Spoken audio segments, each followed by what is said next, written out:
नमस्कार। देश में कोरोना पॉजिटिव मरीजों की संख्या इस वक्त 14,000 के पार पहुंच रही है, लेकिन अच्छी बात यह है कि कोरोना का ग्राफ गिर रहा है। रिकवरी रेट ज्यादा है, डेथ रेट बहुत कम है। कोरोना को काफी हद तक कंट्रोल किया गया है और ऐसा हुआ है सुपर एक्टिव मोदी गवर्नमेंट और उसके सुपर फास्ट फैसलों से। आज कोरोना वॉर रूम में सरकार के मंत्री, ब्यूरोक्रेट्स और आर्मी के बड़े अफसर मौजूद थे। कई घंटे मंथन हुआ और स्ट्रैटेजी बनी लॉकडाउन के बाद की। यानी मोदी के पास 3 मई के बाद का भी प्लान तैयार है।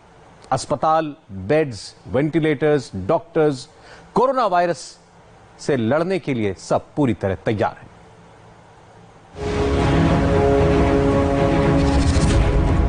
कोरोना कितना भी डराएगा, हिंदुस्तान उसे जरूर हराएगा।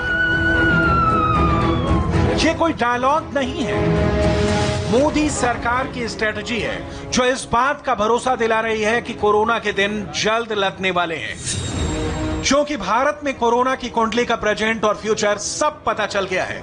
ऐसा क्यों कह रही है मोदी सरकार, उसे समझने के लिए यह आंकड़ा देखिए, जिसे सुनेंगे तो आपको काफी सुकून मिलेगा। इस डेटा का विश्लेषण कोरोना संक्रमण के फैलने के बाद से लेकर कोरोना के असर पर किया गया है, जिसमें लॉकडाउन के पहले संक्रमण का डबलिंग रेट 3 दिन था। अब यह डबलिंग रेट 6.2 दिन का हो गया है। इसको और भी सरल भाषा में समझिए, 3 दिन में अगर संक्रमण 10 लोगों में फैल रहा था, तो अब 10 लोगों में संक्रमण फैलने का एवरेज 6.02 दिन हो गया है। मतलब यह कि जिस हिसाब से भारत में कोरोना की एंट्री हुई थी, दुनिया के देशों की रफ्तार को देखा जाए तो भारत में संक्रमण उस रफ्तार से नहीं फैला है जिस रफ्तार से और जगहों पर फैल रहा है। मोदी सरकार का एक और आंकड़ा कोरोना की दहशत भरे माहौल में राहत देने वाला है। इसे भी देख लीजिए। ये डेटा राज्यों और यूनियन टेरिटरी का आया है। भारत में 19 स्टेट और यूनियन टेरिटरी ऐसी हैं जिनमें संक्रमण का डबलिंग रेट देश के एवरेज रेट से भी कम है। ये राज्य हैं केरल, उत्तराखंड, हरियाणा, लद्दाख, हिमाचल, चंडीगढ़, पौंडीचेरी, बिहार, ओडिशा, तेलंगाना, तमिलनाडु, आंध्र प्रदेश, दिल्ली, यूपी, कर्नाटक, जम्मू कश्मीर, पंजाब, आसाम और त्रिपुरा। अब जरा डबलिंग रेट का मतलब भी समझ लीजिए। संक्रमण का डबलिंग रेट का मतलब है कि राज्य के वो इलाके कैसे और कितना कोरोना की लड़ाई को फील्ड लेवल पर मैनेज कर रहे हैं।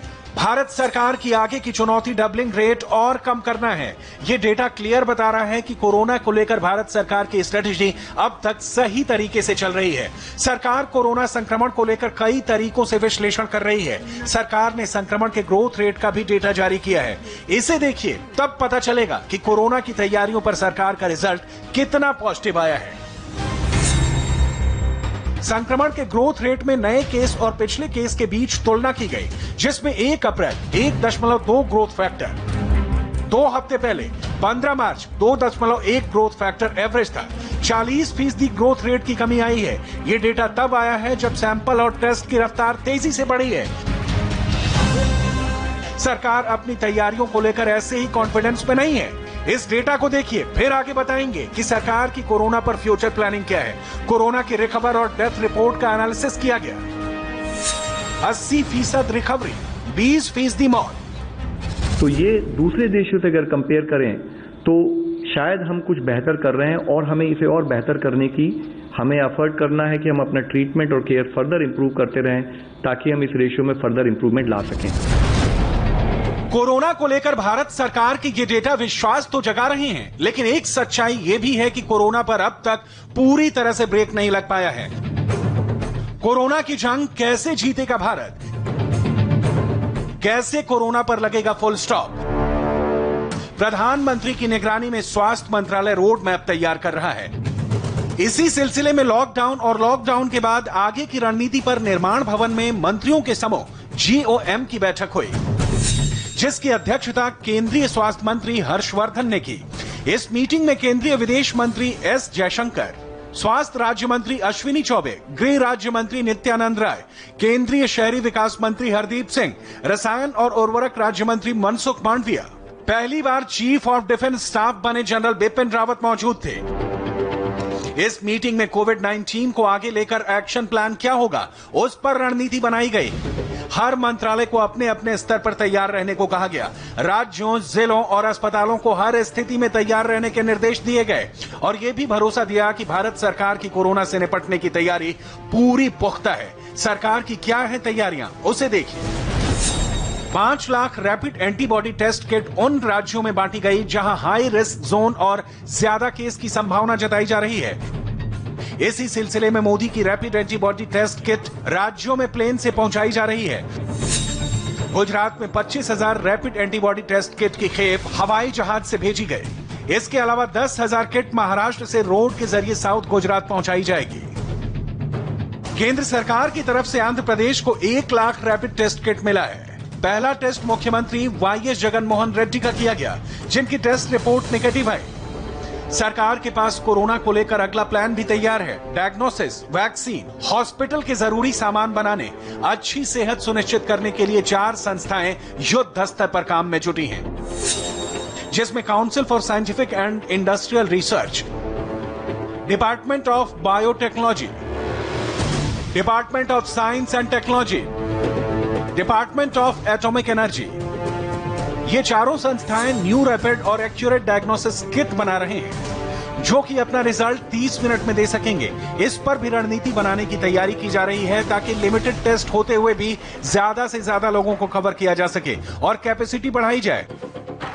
इंडिजिनस सिंथेसिस, जो critical component domestic kit production के लिए, उसको कैसे बढ़ाया जाए, इस पर भी काम कर रहे हैं। वायरल सीक्वेंसिंग और आइडेंटिफाई करने का काम चल रहा है। वैक्सीन डेवलपमेंट की दिशा में गंभीरता से काम किया जा रहा है। ग्लोबल पार्टनर्स के साथ काम कर रहा है ताकि इफेक्टिव वैक्सीन तैयार की जा सके। इम्यून बढ़ाने के लिए भी काम हो रहा है। प्लाज्मा थेरेपी पर भी काम चल रहा है।